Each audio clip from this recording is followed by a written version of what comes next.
Buenas tardes. Buenas tardes.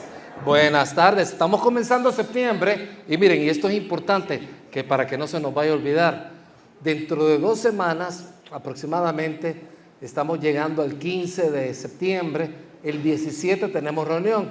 Entonces la idea es que ese día 17, aunque Jonathan le va a dar aún más detalles de este anuncio, a ver si los que quieran, claro, los que quieran, pueden venir vestidos con algo que distinga a México para ese día.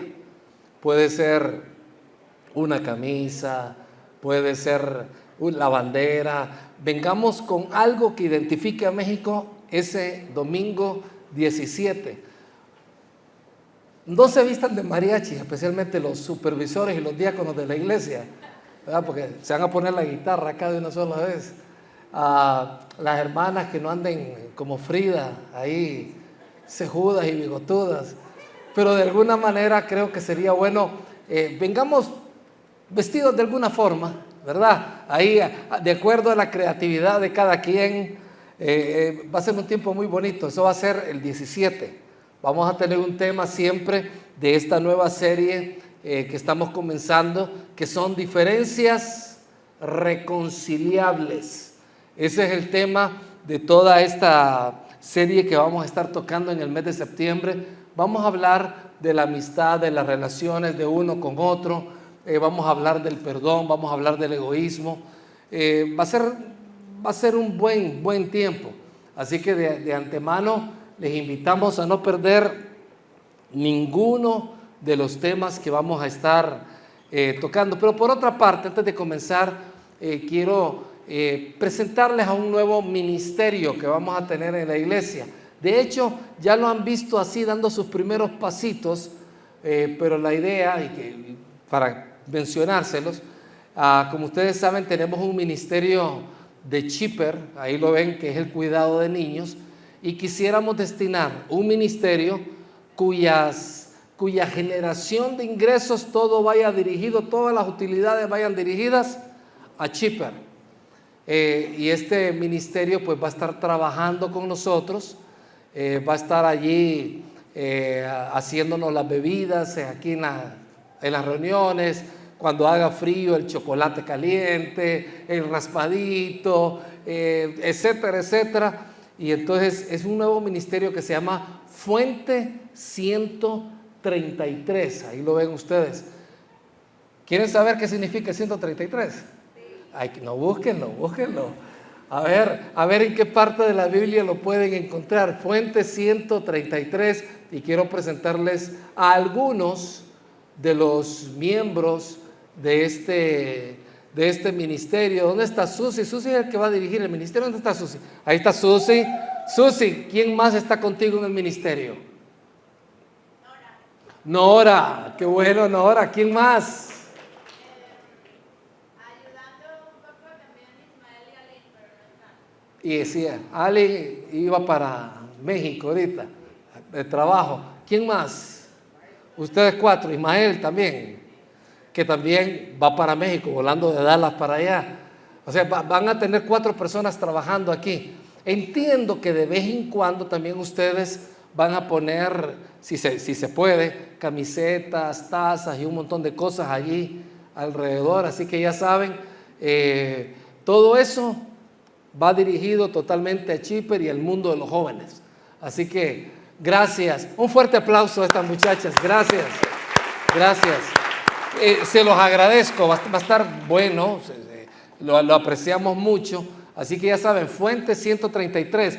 Cada vez que usted se esté disfrutando un raspado, ya sabe de qué, ¿verdad? Todo eso va para Chipper. Sí, gracias, Susi. ¿Vas para Chipper ahorita? Ah, qué bueno. Eso se llama amor por los niños. Gracias. O sea, hay gente que puede salir calladita, pero ella no. Sí, increíble. Bueno, ¿qué es lo contrario al amor?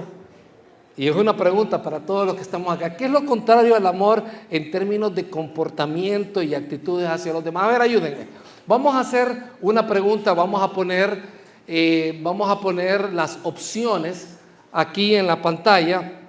¿Qué es lo contrario al amor? A ver si me ayudan. Vamos a poner algunas de las opciones que están ahí. ¿Me van ayudando? ¿Quién dice que lo contrario al amor es el odio? Levanten la mano. Ok, buen grupo. ¿Quién dice que lo contrario al amor es el rencor? Lo contrario al amor es la envidia. Ok, el egoísmo,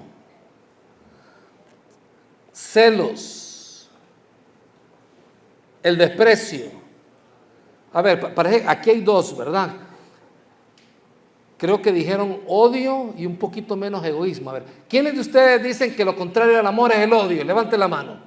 En términos de comportamientos y actitudes, es lo contrario. Casi siempre cuando uno piensa en el amor, dice, ¿cómo lo odio? Lo odio, lo odio, lo odio.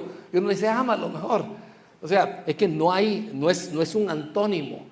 La diferencia, lo contrario al amor es el egoísmo. Entonces tú tal vez te preguntas, a ver, profundicemos un poquito más en eso. Bueno, la definición de egoísmo. Egoísmo es una actitud o comportamiento en el cual una persona coloca sus propios intereses, necesidades y deseos encima de los demás. Cuando tú ves una persona que es así, es una persona egoísta, una persona que primero piensa en ella o en él mismo.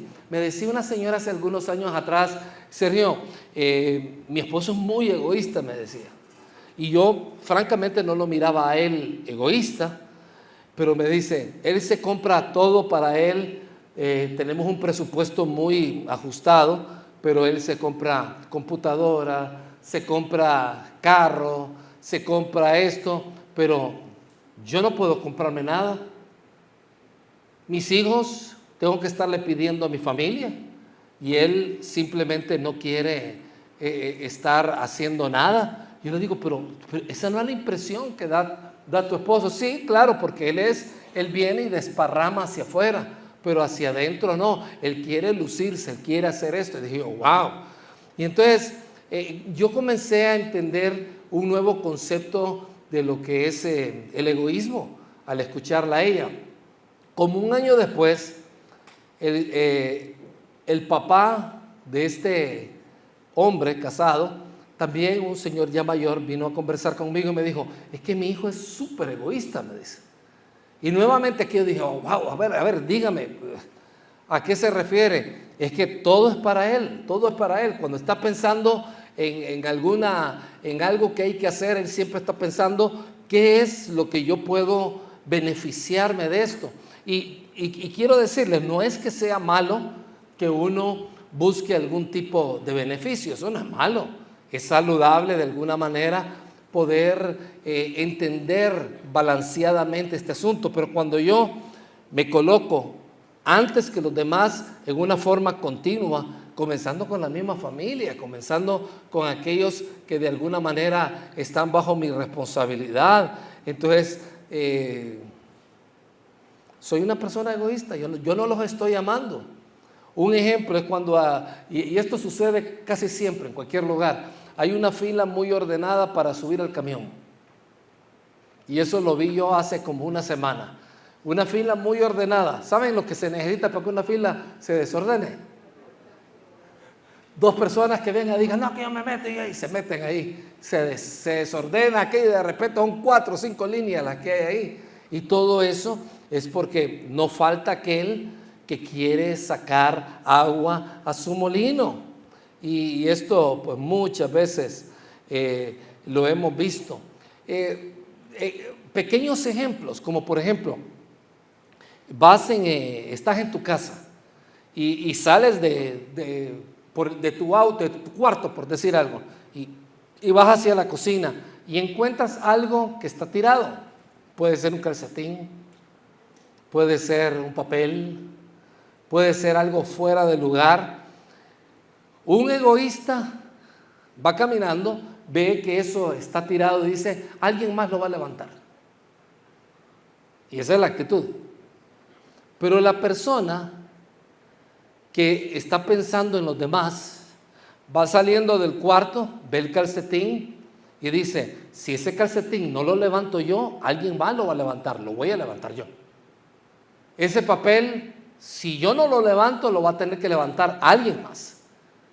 Y no quiero que lo haga alguien más, porque ¿para qué? Yo estoy aquí, yo lo voy a hacer. Entonces nos damos cuenta cómo el egoísmo nos afecta mucho más de lo que nosotros nos imaginamos. Es más, nos afecta en las decisiones que tomamos acerca de los estudios, las decisiones que tomamos de dónde vamos a vivir, cómo vamos a amar a la persona con la cual nos vamos a casar o nos hemos casado, cómo va a ser mi relación con mi familia política. Definitivamente que este asunto del egoísmo nos afecta a todo nivel. Y cuando estamos hablando de relaciones reconciliables, una de las cosas que tenemos que hacer es vencer el egoísmo a través del amor, porque es el antónimo. ¿Qué es el amor? El caso contrario al egoísmo, el amor, fíjate qué interesante, es una emoción, es un sentimiento, pero también, aunque no está ahí, lo pueden agregar, es un acto de afecto, cariño y conexión hacia alguien o algo. Es cuando tú vienes y pones a esa persona en primer lugar. De hecho, el contraste entre la persona egoísta y la persona amorosa es la siguiente. La persona egoísta tiende a centrarse en sus propias necesidades, deseos y beneficios, mientras que la persona amorosa comienza a priorizar a los demás y su búsqueda de la bienestar, y la búsqueda del bienestar de esa persona a quien ama. Por ejemplo, ¿quién es la persona que más te ha amado, según tú? Esta pregunta, estábamos en una reunión algo incómoda, bueno, la verdad que bastante incómoda,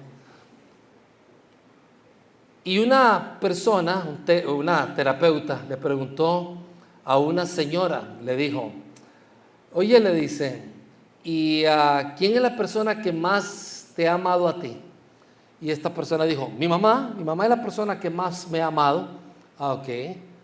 Ahora bien, la relación con tu mamá ha sido muy mala. Oh, sí, ha sido muy mala. ¿Y por qué ha sido muy mala? Entonces esta señora comenzó a decir, pues la relación con mi mamá fue muy mala porque ella siempre escogía estudiar por encima de nosotros, hacer cosas fuera de casa por encima de nosotros. No se preocupaba de lo que nosotros sentíamos, sino que estaba preocupada en su propia imagen. Y entonces le preguntó a la terapeuta, ¿y realmente tú crees que tu mamá te amaba? Y dice ella, no, yo sé que no, pero me da pena que la gente alrededor sepa que mi propia mamá era una persona muy egoísta. Y mi papá simplemente no la soportó y se tuvo que ir. No quería seguir viviendo con ella. Insoportable. Entonces, yo me puse a pensar, wow, aún en una relación tan cercana hay personas que tienden al egoísmo. ¿Qué vamos a hacer con eso? Como tú puedes ver, eso afecta en cosas tan pequeñitas como en cosas tan profundas como la relación a nivel familiar. Te quiero decir, yo sé que si en este momento yo te preguntara a ti, que si conoces a alguien egoísta a tu alrededor, cercano a ti, no vas a tener mucha dificultad tal vez para nombrar a esa persona. Y duele. Es algo que está allí y muchas veces a uno le afecta bastante. Ahora bien, ¿podemos nosotros cambiar a otros? ¿Podemos influenciarlos? Sí, si esa persona se deja influenciar. Pero tú y yo, en nosotros mismos, no tenemos capacidad de cambiar a otros. Sí lo podemos influenciar. Para cambiar al mundo, en primer lugar, a quien tenemos que cambiar es a nosotros mismos. Pero hay personas que deciden, no voy a cambiar. Muchas veces nos esforzamos, nos morimos, lloramos, rogamos y esa persona simplemente no cambia. Ellos tienen que tomar sus decisiones. Ahora bien, ¿cuál va a ser tu decisión en el proceso de vencer el egoísmo? ¿Cuál va a ser tu decisión para que de aquí a muchos años? Yo sé que algunos aquí, esta es una iglesia muy joven, es una iglesia, la mayoría de ustedes son personas menores, la gran mayoría de la iglesia son menores de ¿qué? 35, 40 años, y de ahí algunos que estamos en esas edades bonitas, y entonces tal vez se te sea difícil visualizar llegar a edades mayores, pero te voy a decir, tu familia necesita decir, mi mamá nos amó, ella siempre priorizó nuestras necesidades, lo que a nosotros nos convenía por encima de lo que ella misma necesitaba. Y no estoy hablando de ser descuidado, no me estoy refiriendo a aquella mujer que se descuidaba de una manera extremista para poder venir y servir a los demás, porque no se trata de eso, se trata razonablemente de ser una persona de yo formo parte de un cuerpo, formo parte de una familia, ¿cómo puedo amarlos? ¿En qué punto estoy chocando una y otra vez debido a mi egoísmo? Debido a que me estoy priorizando a mí mismo versus a priorizar a las personas que están alrededor. Esa es una pregunta que desde ya te puedes hacer. Hay personas, y esto a mí cada vez que pienso en esto, el corazón se me hace así, ¿verdad? Un amigo, muchos años tenía de conocerlo, 6 hijos. Y entonces él estaba en cierto aspecto en competencia con un familiar de él que hacía mucho dinero, un hombre con 2, 3 familias, ya imagínense ustedes, que se había ido a Estados Unidos, pero le mandaba dinero a sus hijos, al país de origen de ellos. Y esta persona que decía, me voy a ir, y la esposa le decía, no te vayas. No, que mira que aquí en este país no hay futuro, pero él le decía, aquí estamos bien, tus hijos te quieren, tenemos una iglesia bonita, te cuesta el trabajo, me cuesta el trabajo, pero aquí estamos creciendo amorosamente. Pero a él se cerró, no, me voy, y se fue. Y yo sé, estamos tocando temas muy sensibles, inclusive para nosotros aquí en México, muy sensibles.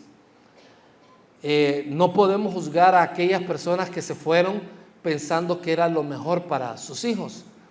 Pero en el fondo, con el paso de los años, tuve la oportunidad de platicar con él y me dice, Sergio, la verdad, yo haciendo un análisis, en mi caso, decía él, yo no me fui porque estaba viendo sufrir a mis hijos. Me fui porque de alguna manera no quería que este familiar me superara. Estaba en competencia con él. Claro, no me gustaba lo que miraba en mis hijos, pero ¿qué era lo peor que iba a suceder? Nunca se iban a morir de hambre. No íbamos a tener los lujos que podría darles, pero he perdido mi familia. Entonces, si te das cuenta, el egoísmo, cuando nosotros no lo sabemos detener a tiempo, afecta a todos en el hogar. Afecta a todos. La vida de muchos cambia y después uno dice, ¿valió la pena esto? ¿Valió la pena? Entonces, eso de priorizar a los demás, a los que están a mi alrededor, a los que dependen de mí, y no dejar que esas personas vivan sin el papá, sin la mamá, sin el amor, porque te voy a decir, en Estados Unidos, ustedes lo saben muy bien, hay personas hoy en día que se sienten tan solos que buscan 2 y hasta 3 trabajos. Todo el día pasan trabajando.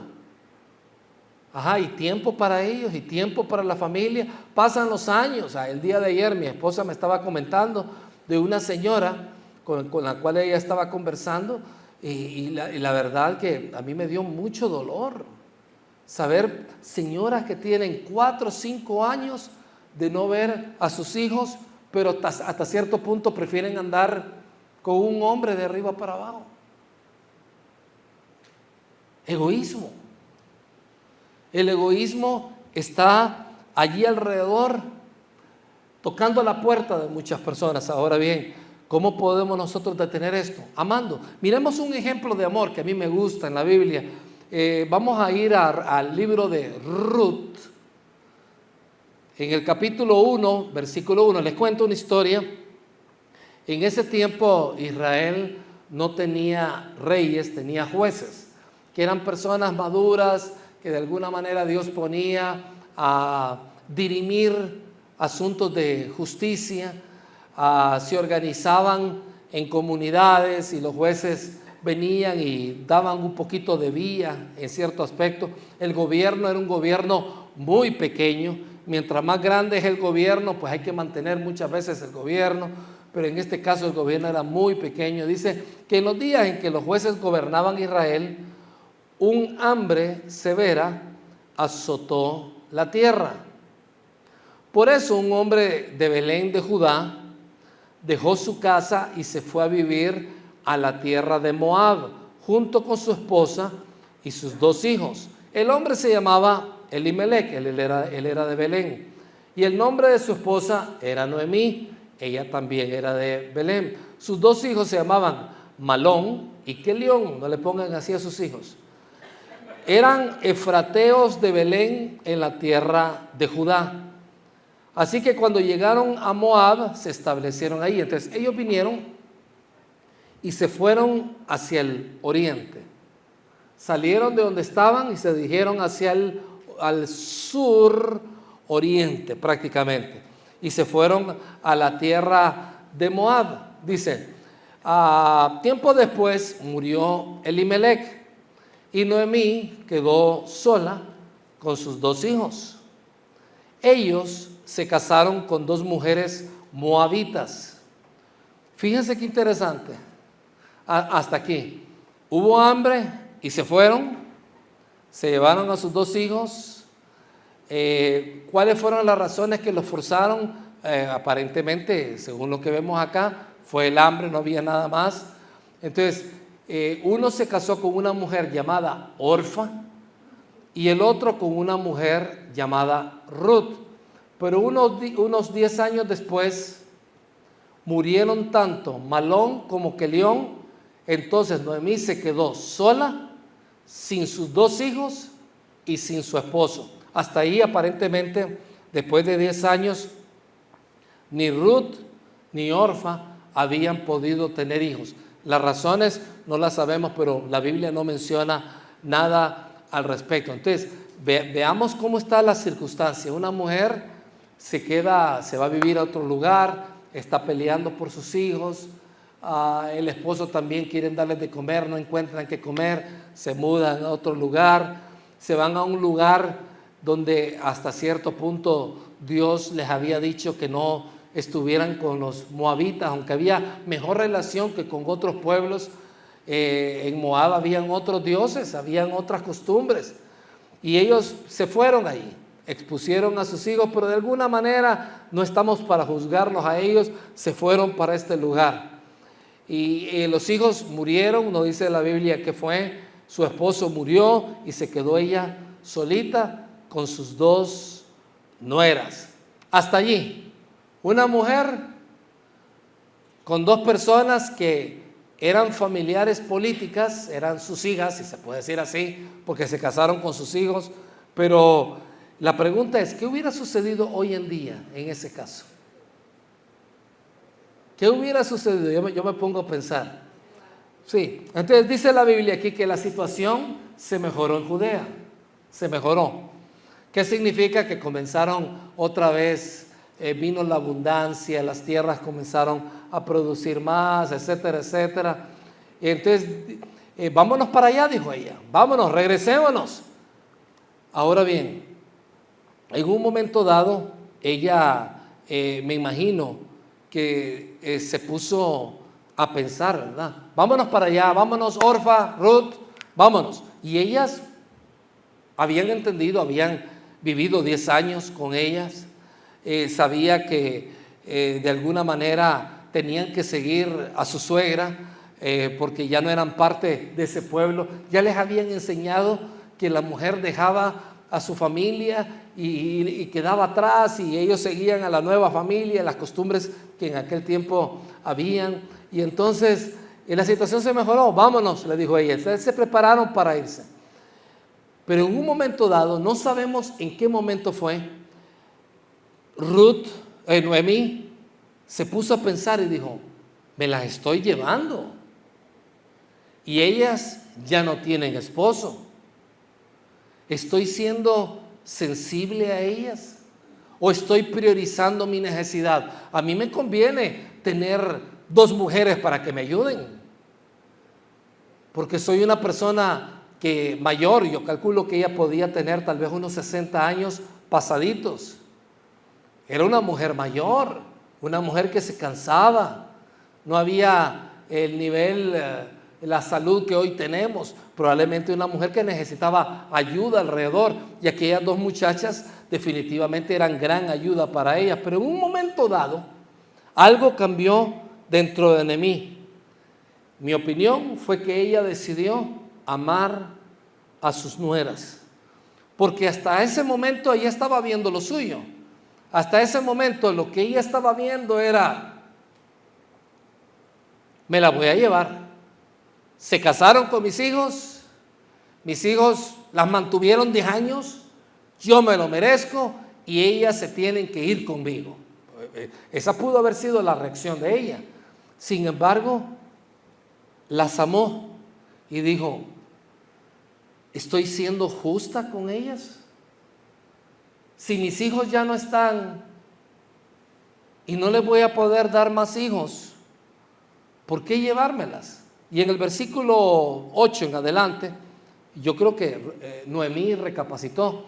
Sin embargo, ya puestas en camino, fíjense, ya puestas en camino, ya habían comenzado, todo eso fue un proceso para Noemí. Noemí les dijo a sus 2 nueras: vuelva cada una a la casa de su madre, y que el Señor las recompense por la bondad que mostraron a sus esposos y a mí. Que el Señor las bendiga con la seguridad de un nuevo matrimonio. Y entonces les dio un beso de despedida y todas se echaron a llorar desconsoladas. En otras palabras, las 3 juntas no se querían separar.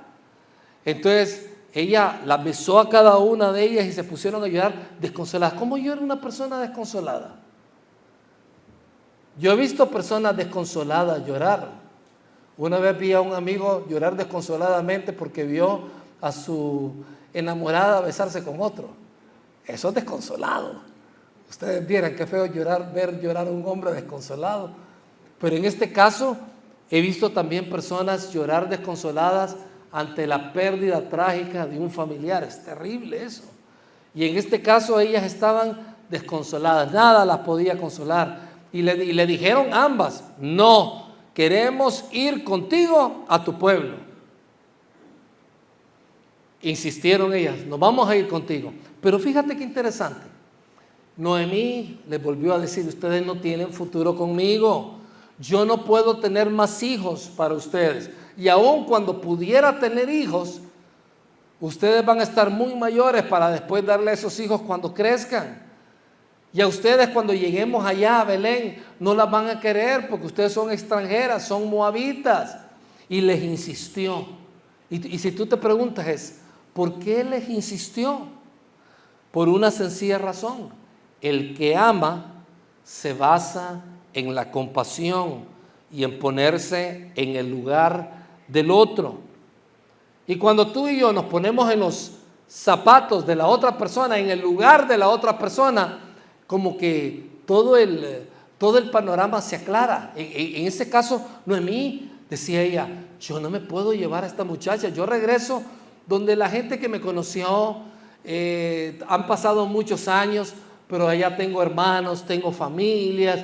Voy a llegar sola, pero voy a ver cómo salgo adelante. Pero estas muchachas tienen un futuro por delante. Yo no puedo truncarles ese futuro. Y ella estaba, Noemí, decidida: no me la voy a llevar. Pero en el versículo 14 dice, entonces volvieron a llorar juntas. Noemí definitivamente amaba a esas dos mujeres.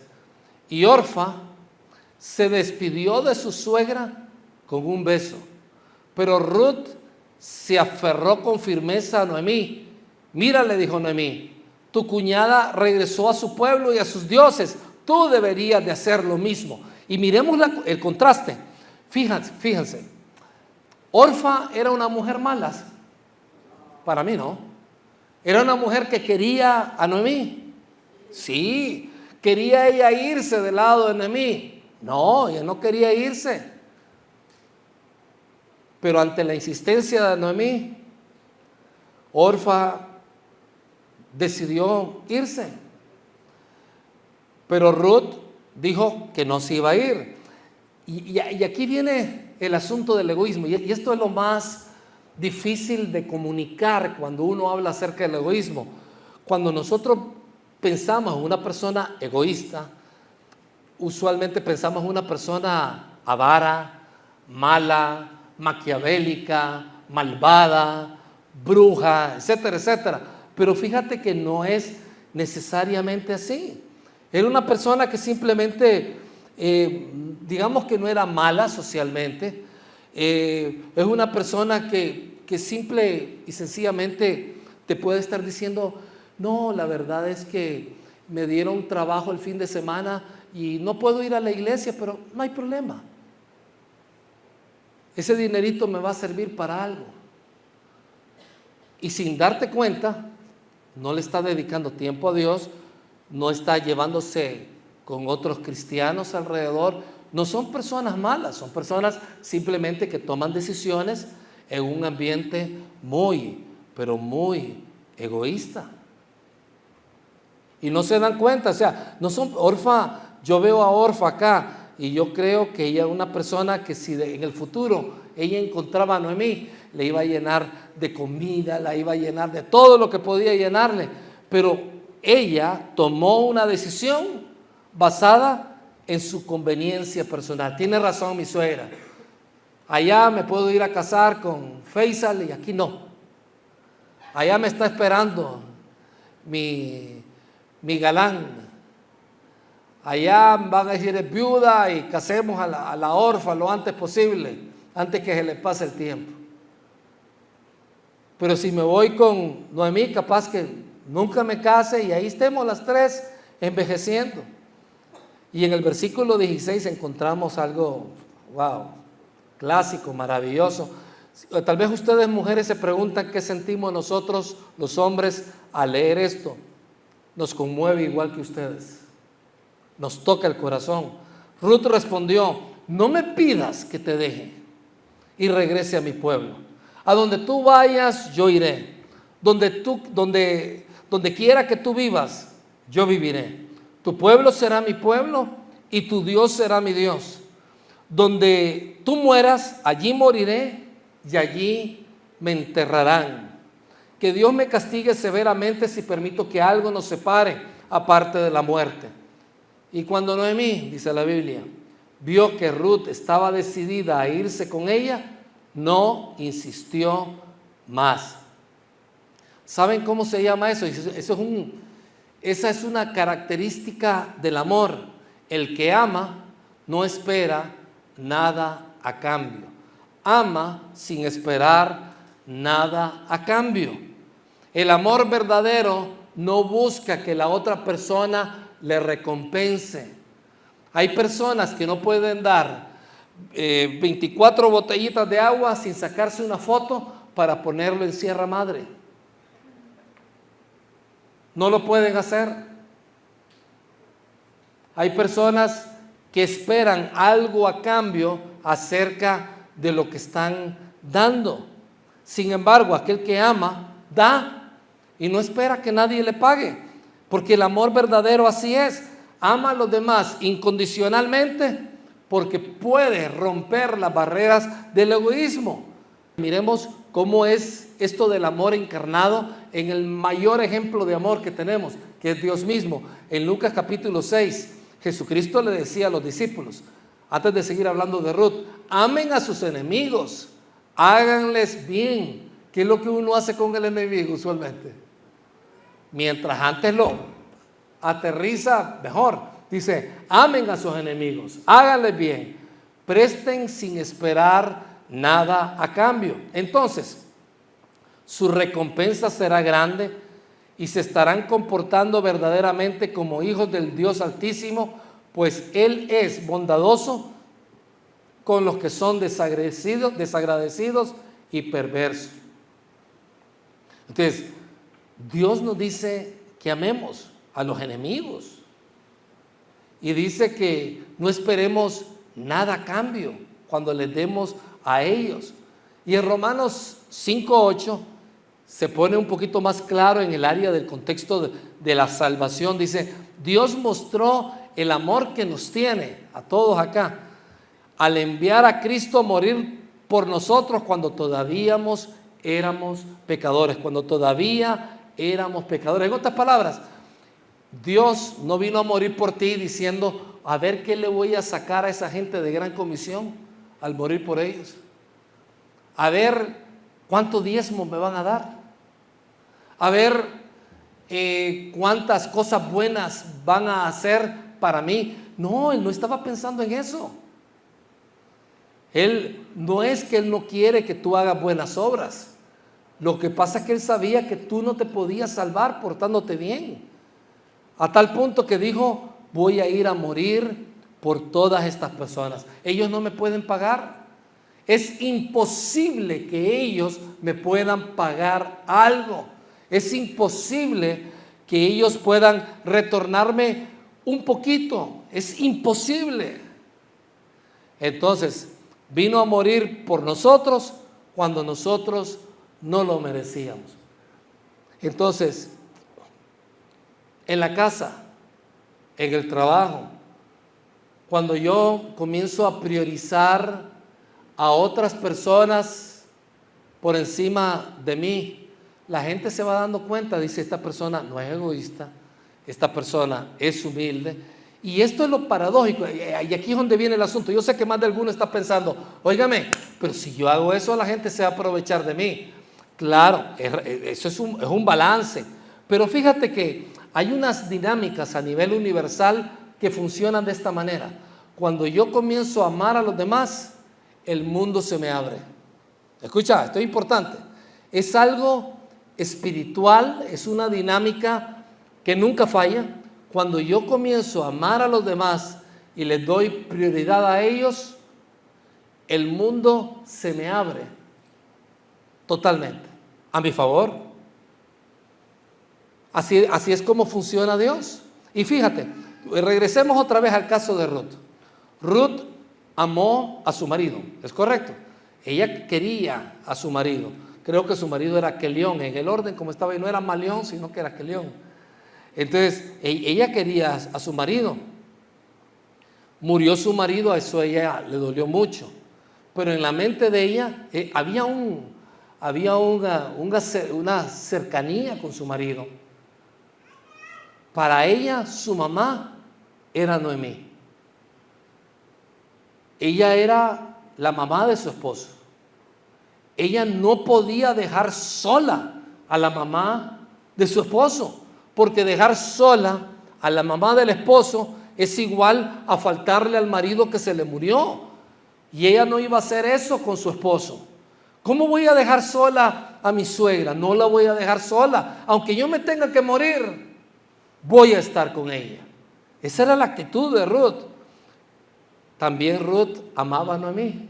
No solamente era por el marido, por ser fiel, esa convicción de que aún cuando él esté muerto, yo tuve una relación con él.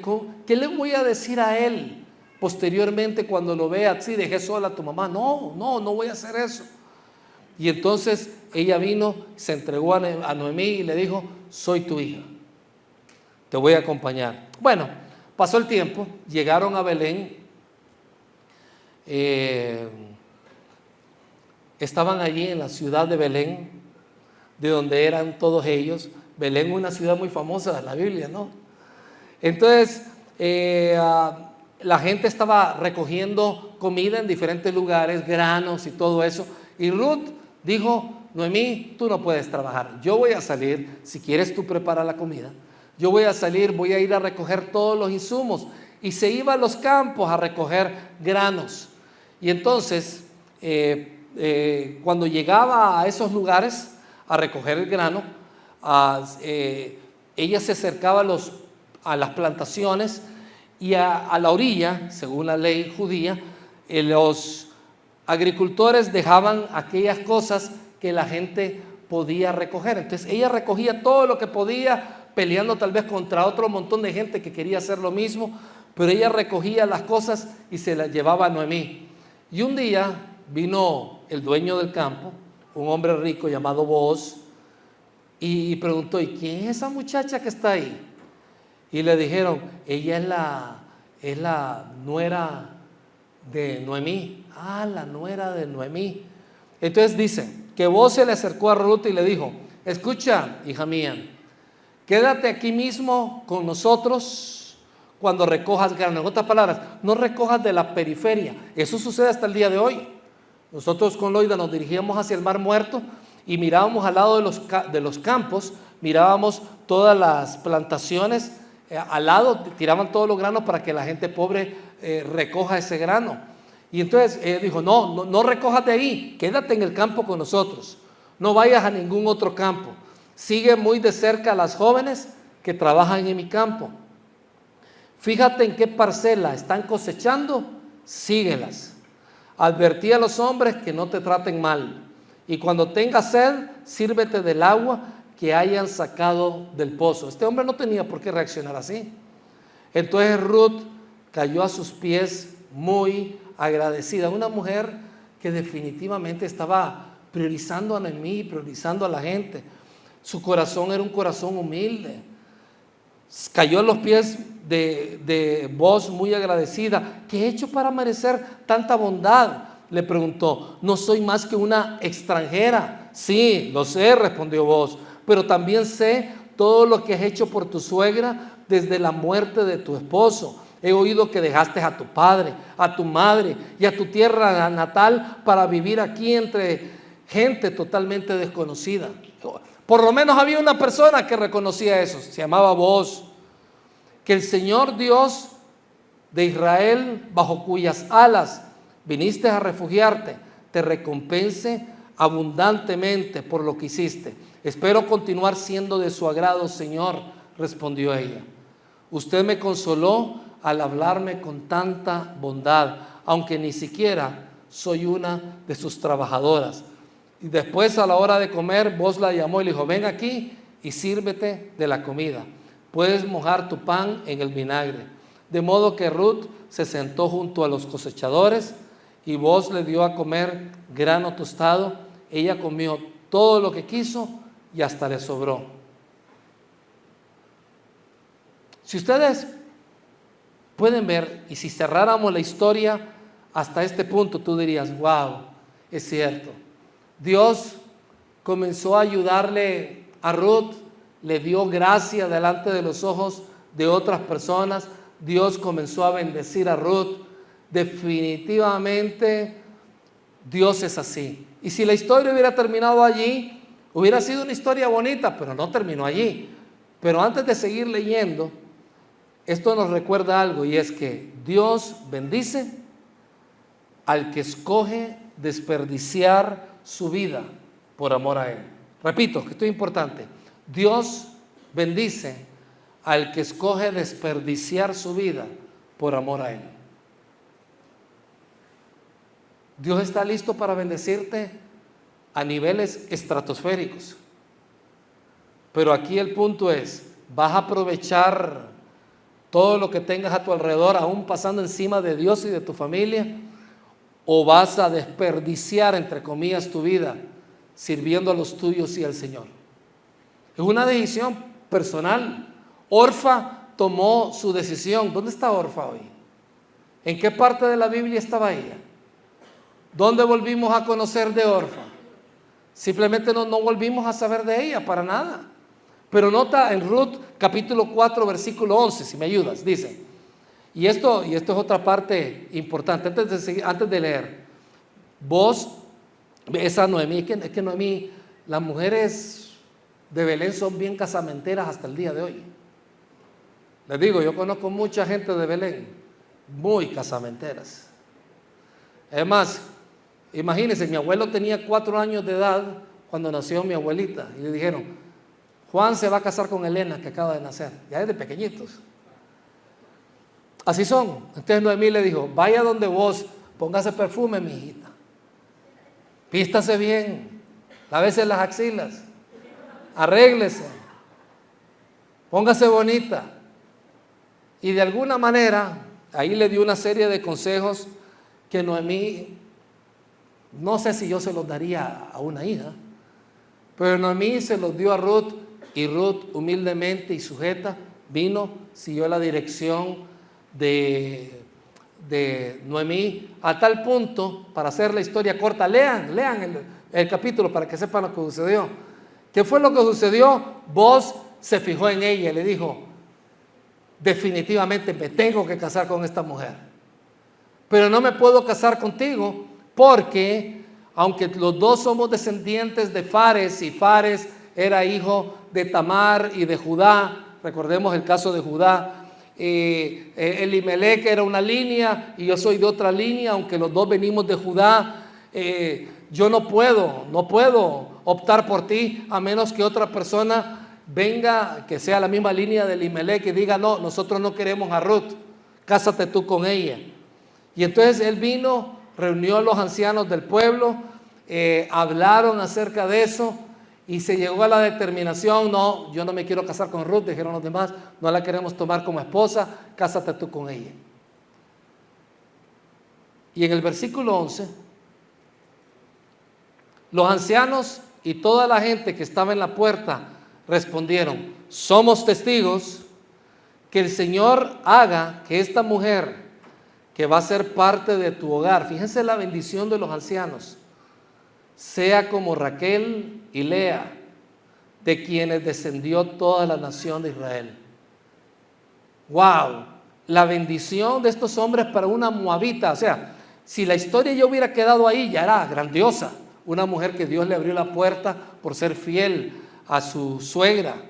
Pero en este caso no se quedó allí, sino que fue más allá de eso. Vino la bendición de los ancianos en Belén y le dijeron que esta mujer sea como Raquel y como Lea, madres de Israel, que sea así de grande como ellas.